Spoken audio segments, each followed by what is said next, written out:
Mga kapaglaom, have you ever needed protection and guide in the journey of life? When life gets scorching and chilly, where can you find refuge upon? Join us as we take assurance in what the Bible reveals here on Let's Pray Pilipinas, live in Cebu.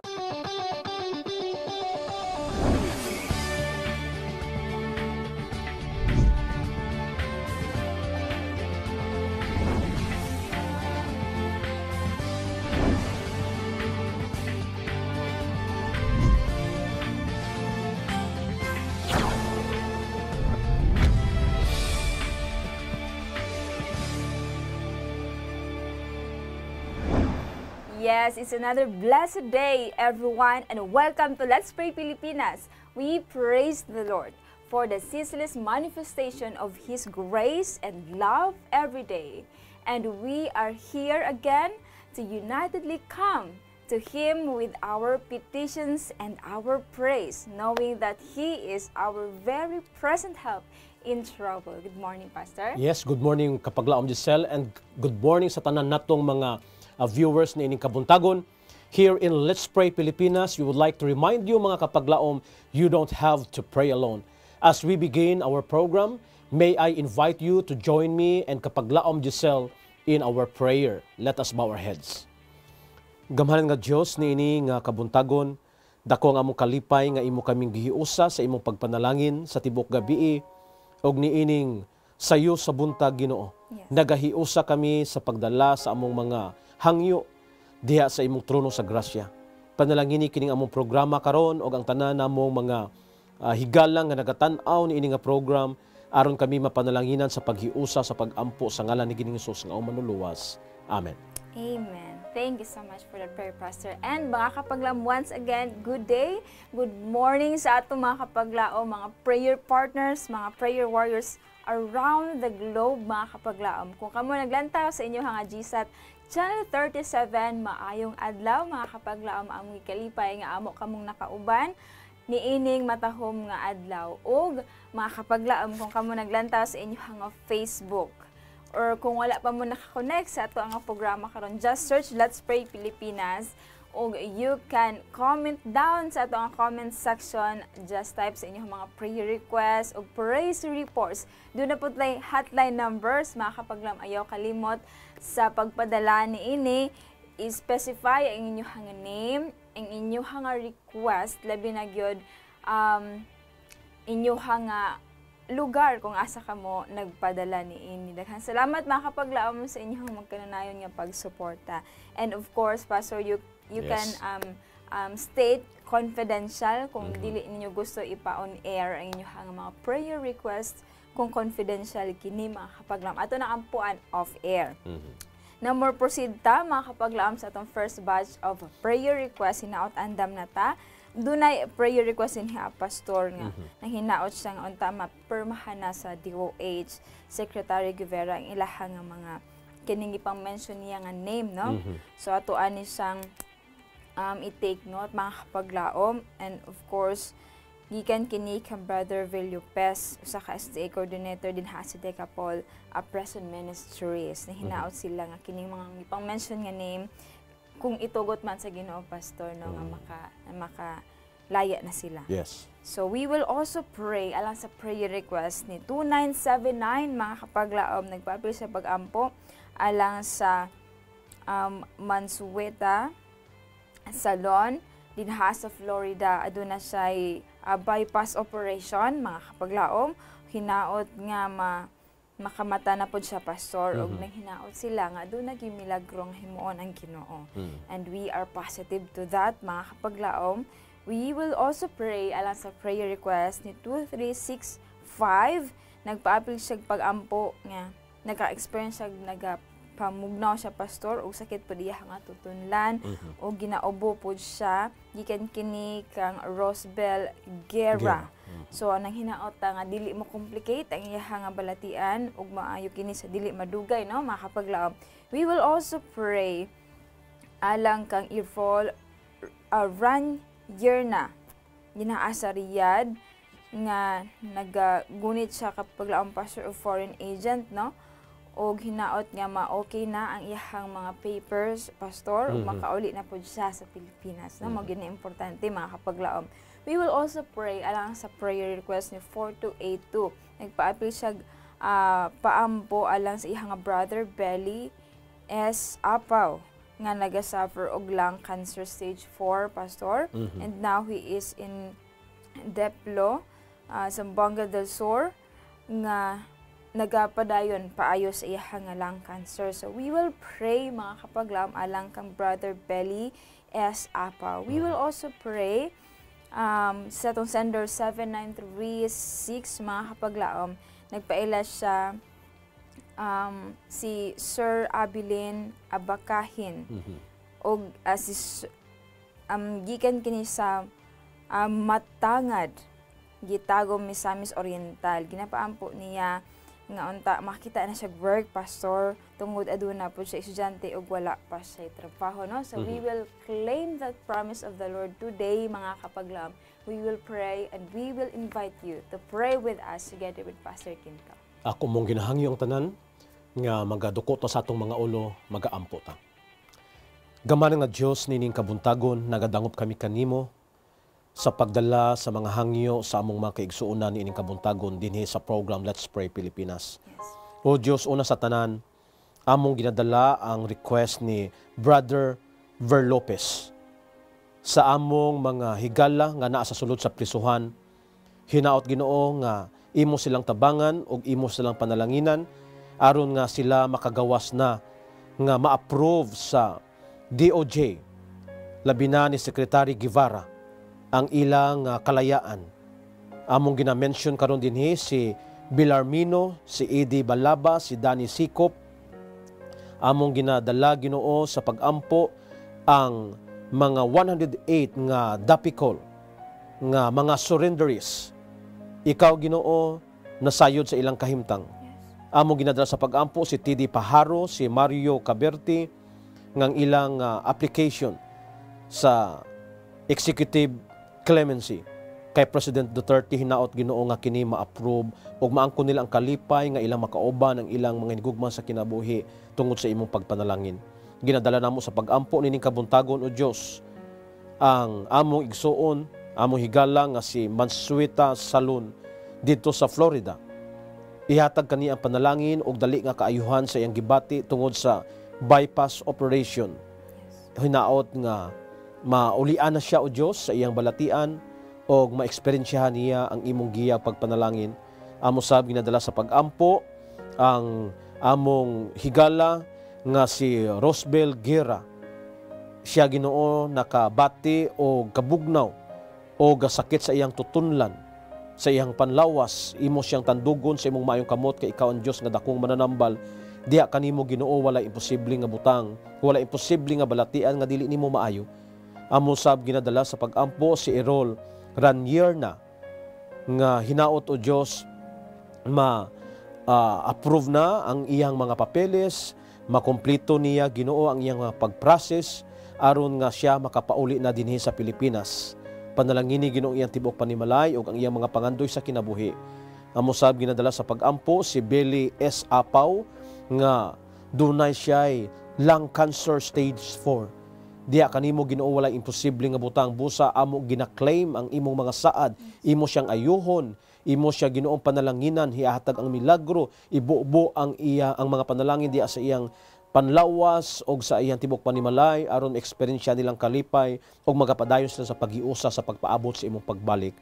O kauban man ni Sir Abilin Abakahin, hinaot Ginoo nga imo siyang panalanginan makakita siya trabaho aron masuportaran niya ang iyang estudyante o ang iyang mga hinigugma sa kinabuhi, makapadayon sila Ginoo sa pagpangalaga diya kanimo. Salamat nga ikaw magatubag ni ining paghangyo nining kabuntagon, ginatugyan namong tanan diha sa imong mga kamot tungod lamang sa ngalan ni Jesus nga manluluwas.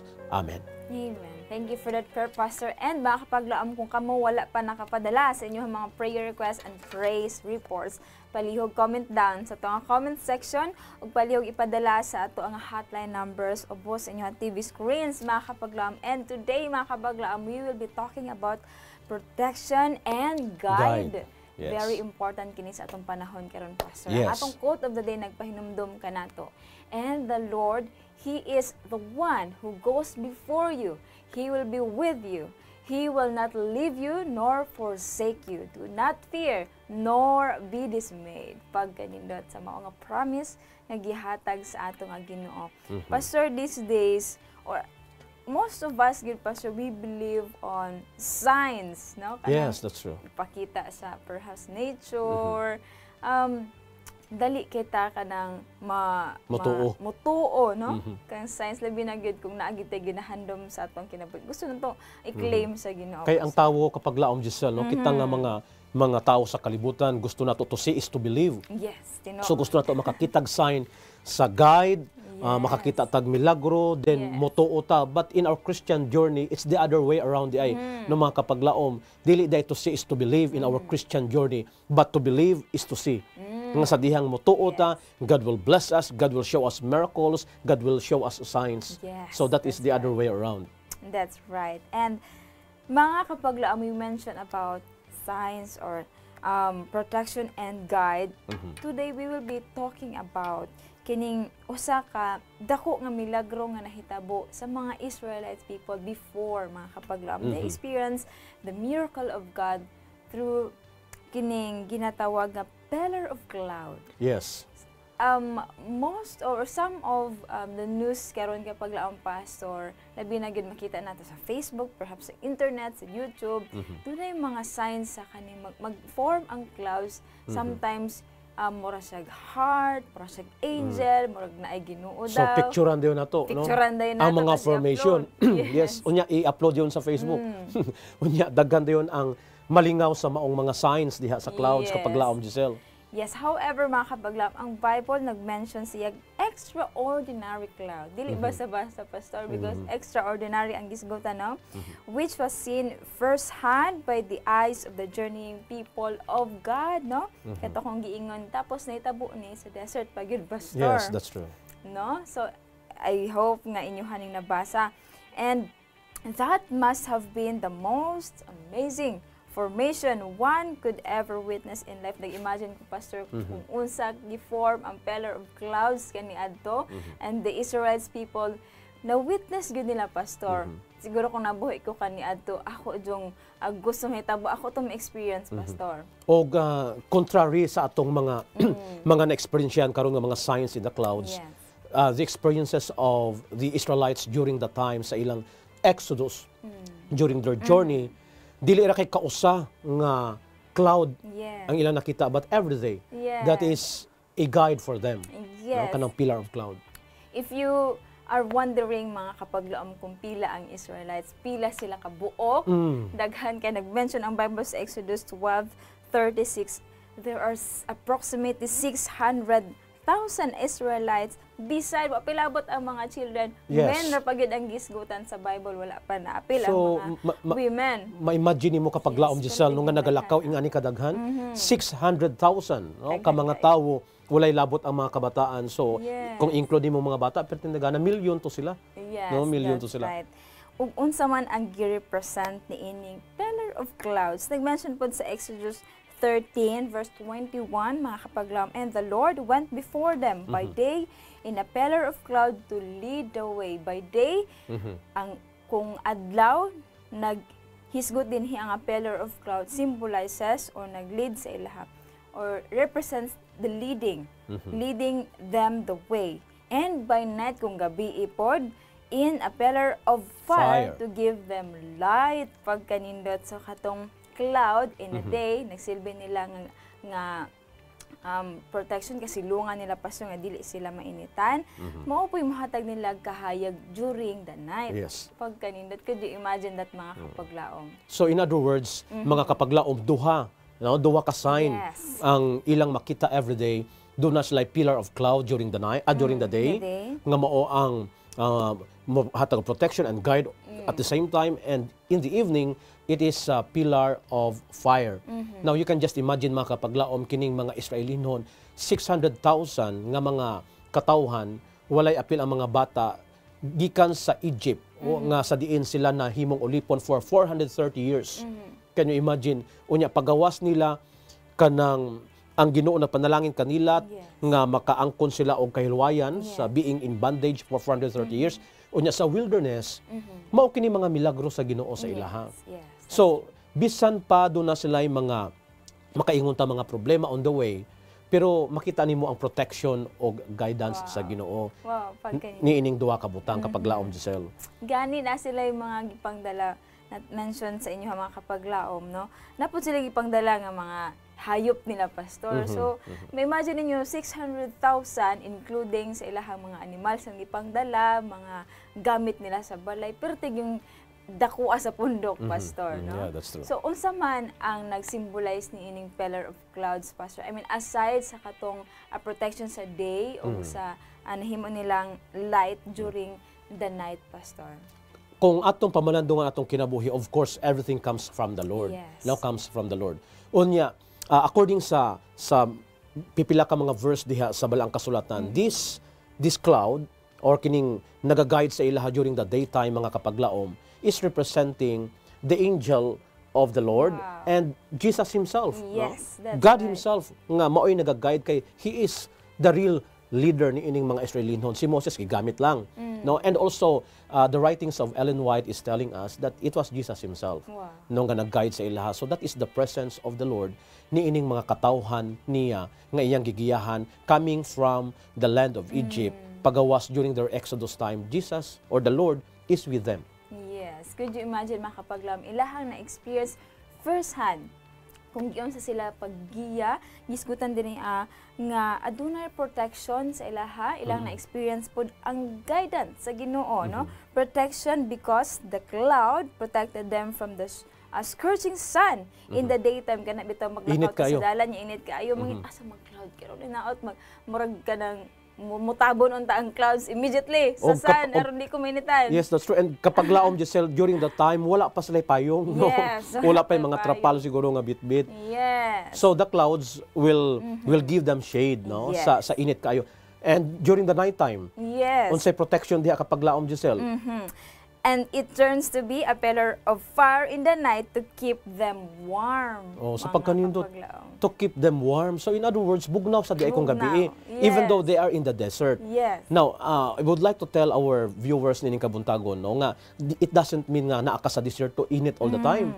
Kay naay mga lugar in the Middle East Yes. nga bisan desierto dunay bugnaw nga hangin kapag laom Giselle. So, makita nimo ba kung unsa kanindot ang Ginoo nga atong ginaalagad? Yes. Kung unsa imong sitwasyon, ihatag niya kanimo ang protection Yes. sa kagabihon during the journey of the Israelites. Ang Ginoo naghatag sa ila og kainit. No, nga aron makomportable sila tungod kay bugnaw man palibot kay wa man sila balay at the Yes, time no kapag laom Giselle sa ato makapaglaom karon. So, protection during daytime and also in the evening.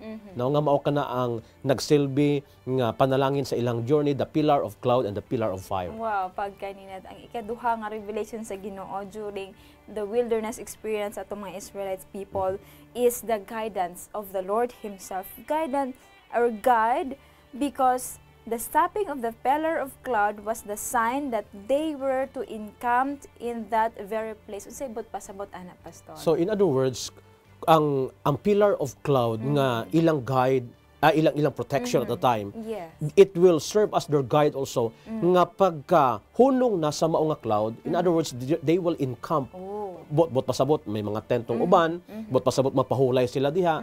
Unya mauna silang ilang guide nga at that point maghimo na sila sa ilang nga tent or magpahuway na sila diha nga lugar.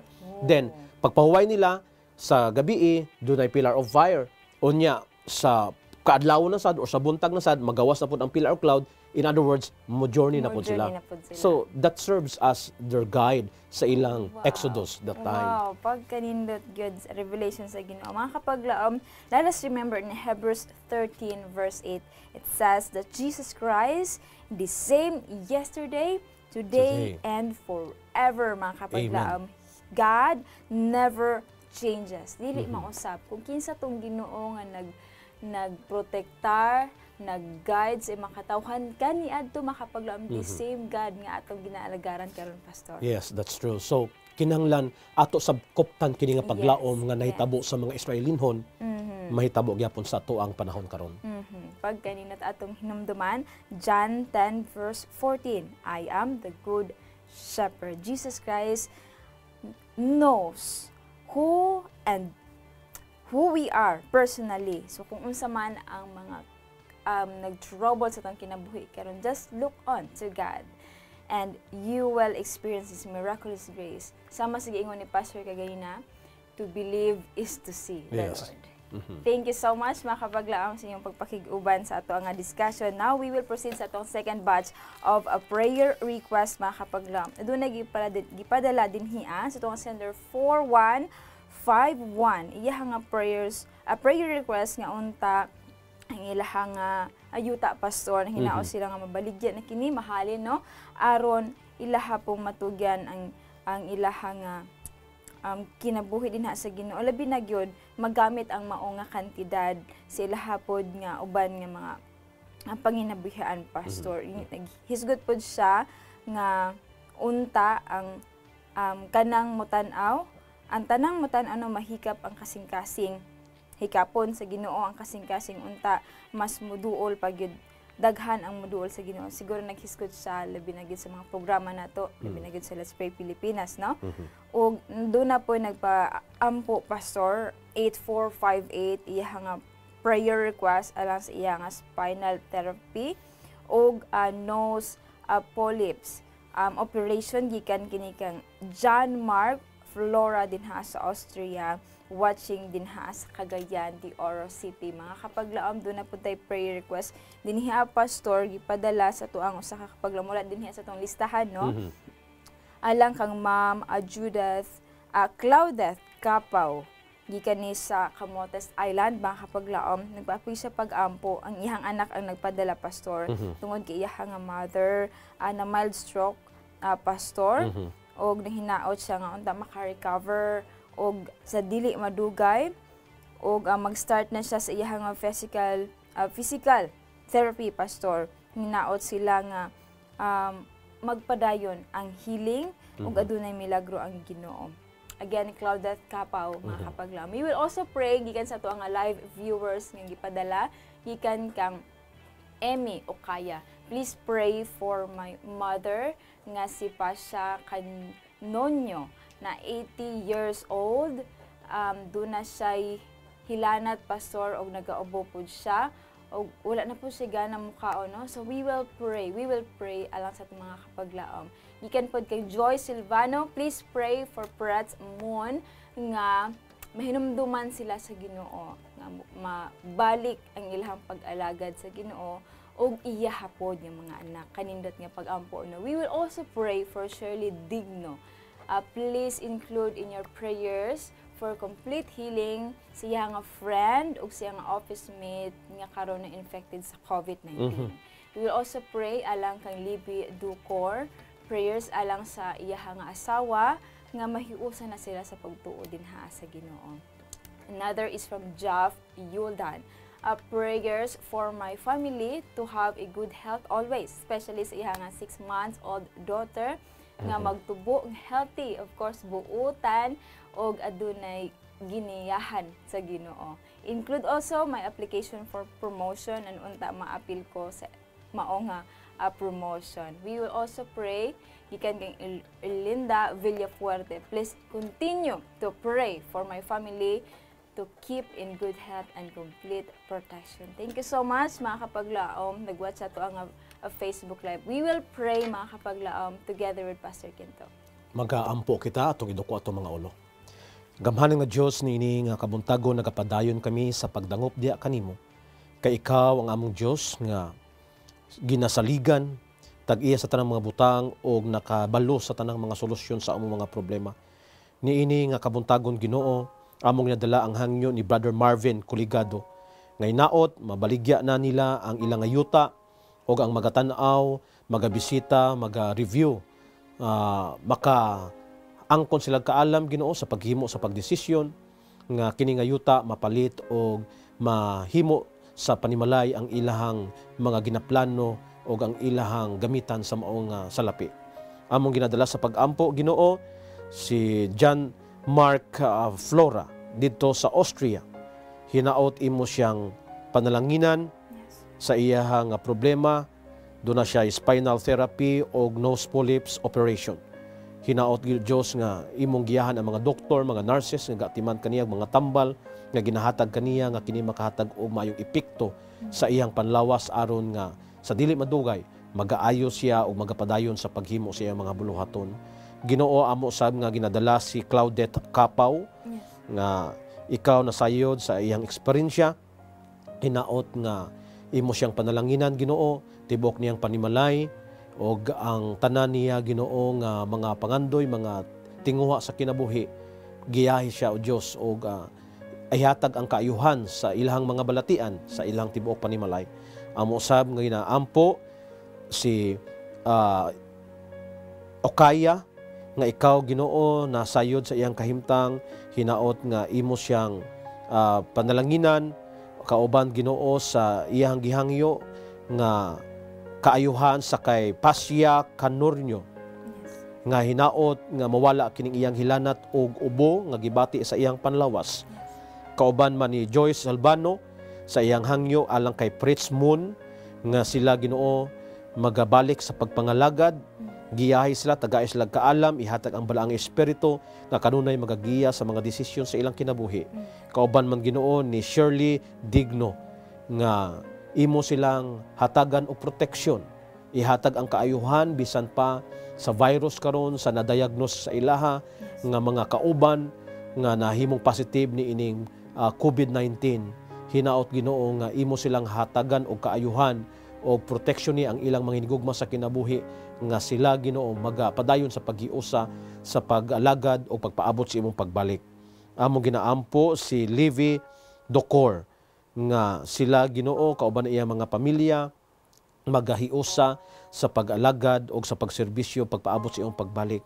Amo sab ginaampo ang among hangyo sa among igsuon sa promotion o sa health sa iyahang mga kabataan o sa tibok panimalay. Hinaot panalanginan nimo sila Ginoo. Kauban man ni Erlinda Villafuerte ang tibok niyang panimalay, imong panalanginan og ihatag ang ilahang mga kinanglanon o mga hangyo sa ilang kinabuhi. Salamat nga ikaw magatubag ni inyong pag-ampo o Dios. Ihatag kini sumala sa imong kabubuton.